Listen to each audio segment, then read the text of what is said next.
Good morning and welcome back to Cross Stitch with the Stitching Owl. Today's video is just a short video to touch on a couple of things. I promise that I will have a full video in just a couple of days. I had the privilege of being away for a few days this past weekend with my husband, and we choose to separate ourselves from technology for our time on Peely with only text from the family getting in.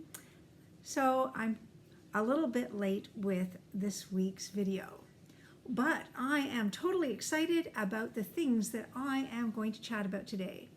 The first thing that I wanted to show you is finally I get to share with you what my Ink Circle's Garden of Zig project turned out like.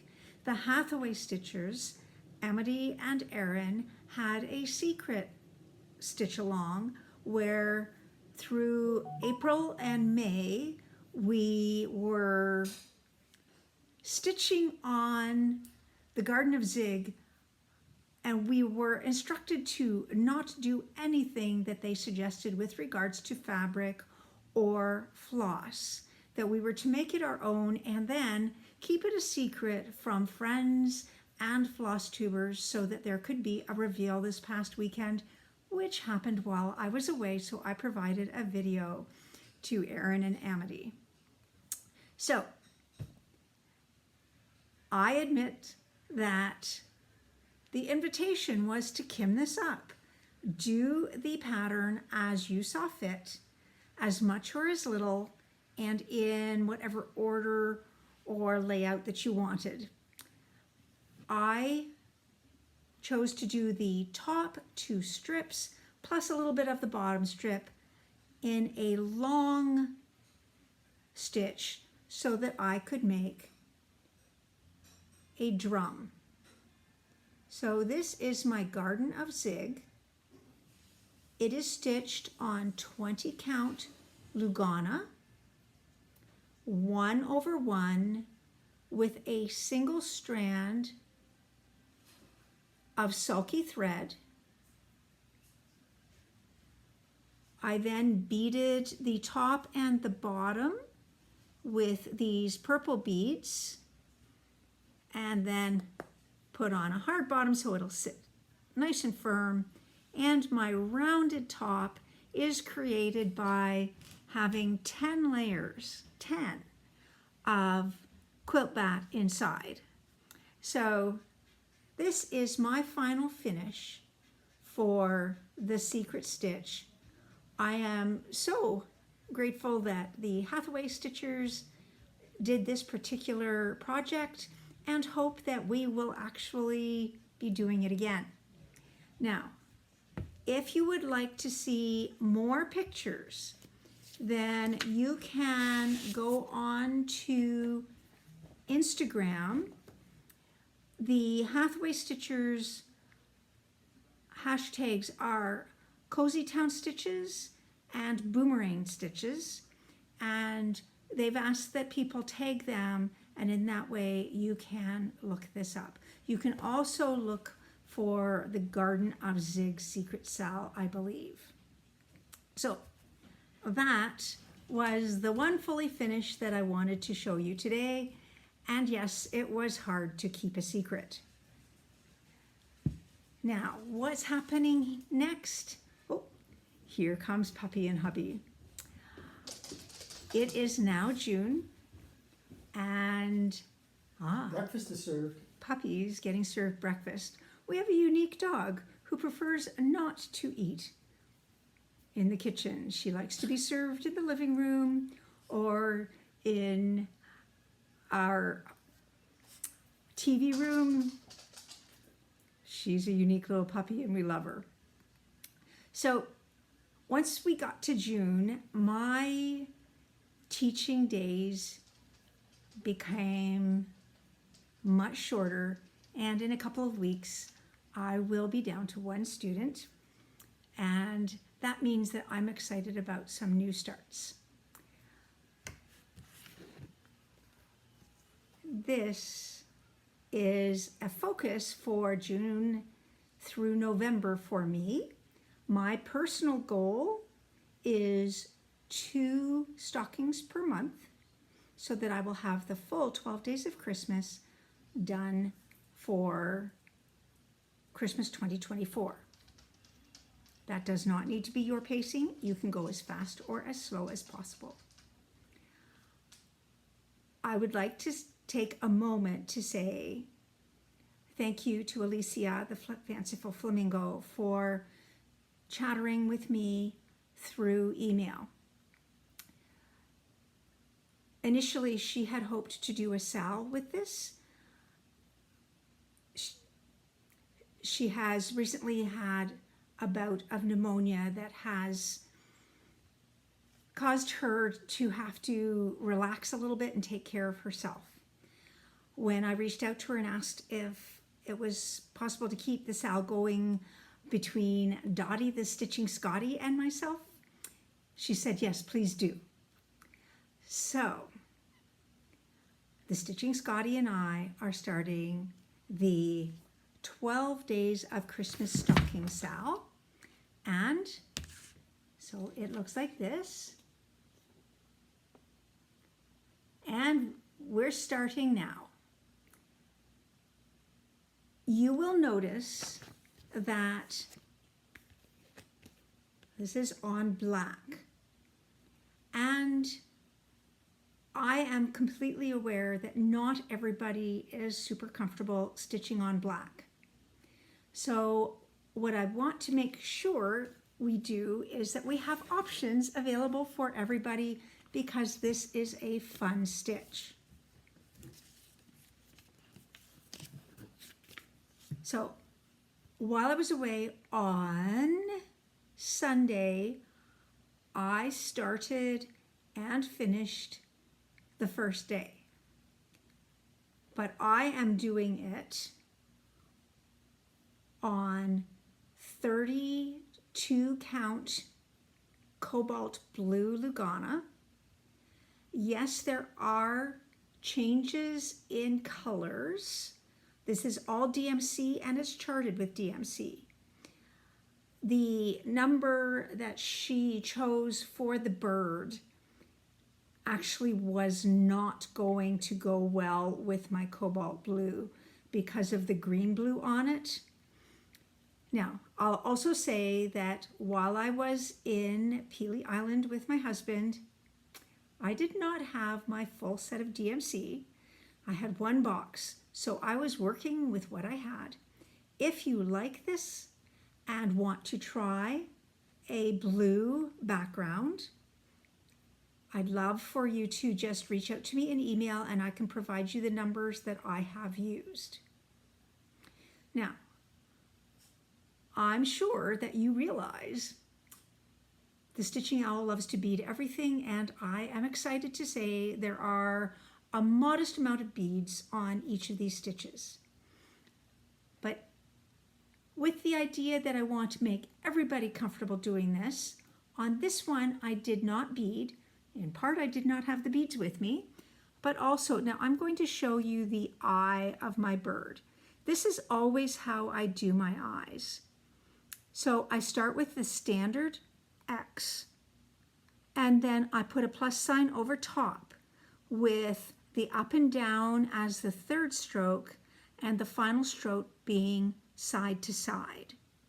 In that way, I get a sense of dimension and fullness that the other X's do not have.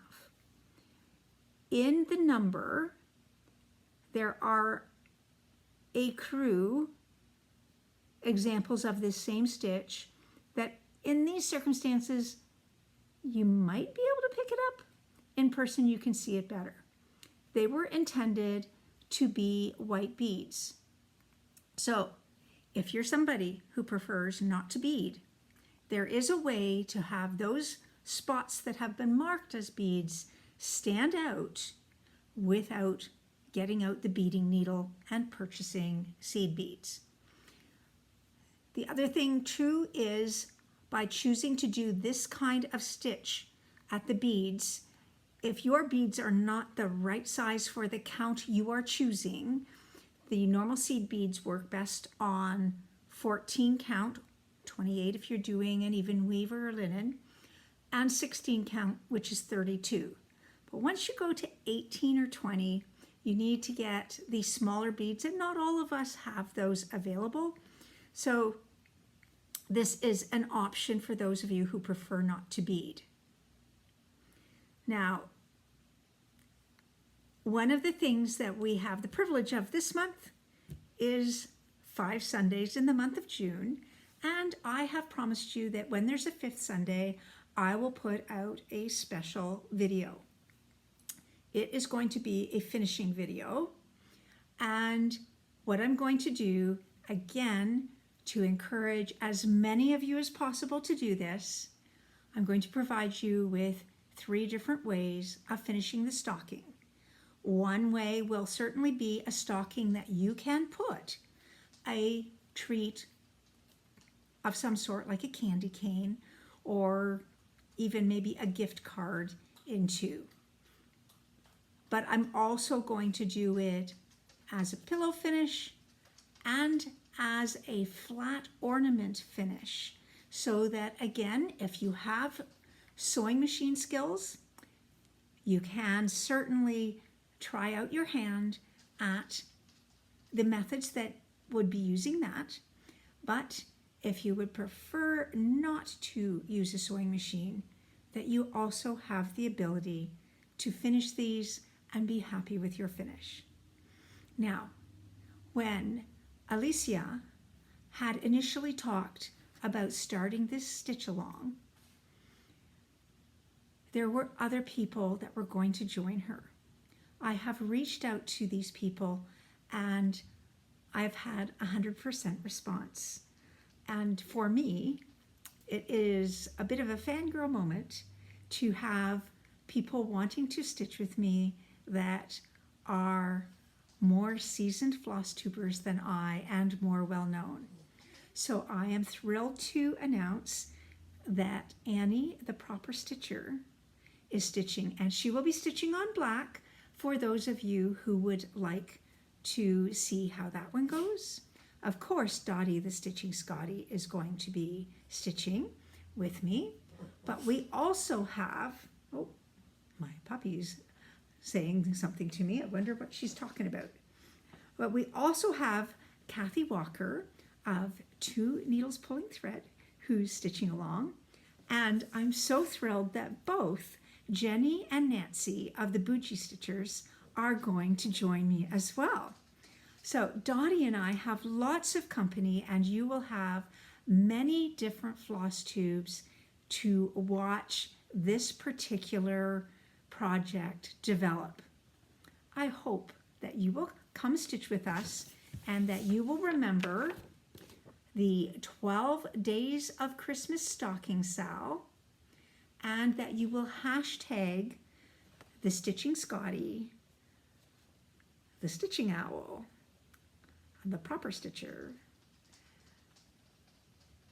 the Bougie Stitchers, and Two Needle Pulling Thread, so that we all get to share in seeing how you are doing with this project. Now, am I done? Not quite. On the 15th of this month, I am going to be starting an Artsy Housewife pattern that I really like. And look at this, it's a flamingo. It's called Dreamer. Therefore, this is going to be the Dreamer Sal. And I'm delighted to announce that I'm going to be joined by Kim, Contented Needleworker Kim, and Connie. So Connie has been back and forth with me often in the comments below, and I'm so pleased to have her join in. So if you would like to gather the supplies, this particular piece, you can get this project pattern either as a hard copy from your favorite local needlework shop. I also know that Lindy Stitches has it if you don't have a local needlework shop. And recently, the Artsy Housewife made this available in PDF form on her Etsy shop, which is why you're seeing this as a printout. So there are multiple ways to get this pattern. So far, the 12 days of Christmas stockings, I've only seen as a hard copy, and again, I purchased that from Lindy Stitches, but it is available from a number of different online and in-person venues. And for today, that is it. This is going to be an unedited video so that I can upload this before my full day of teaching. And on Friday, I will provide you with other stitches that I have done since my marking was completed. During my marking, not much was happening. So, thank you so much for joining me. I hope that you will think about joining so many of us on either one or both of these stitch-alongs. Until Friday, goodbye for now.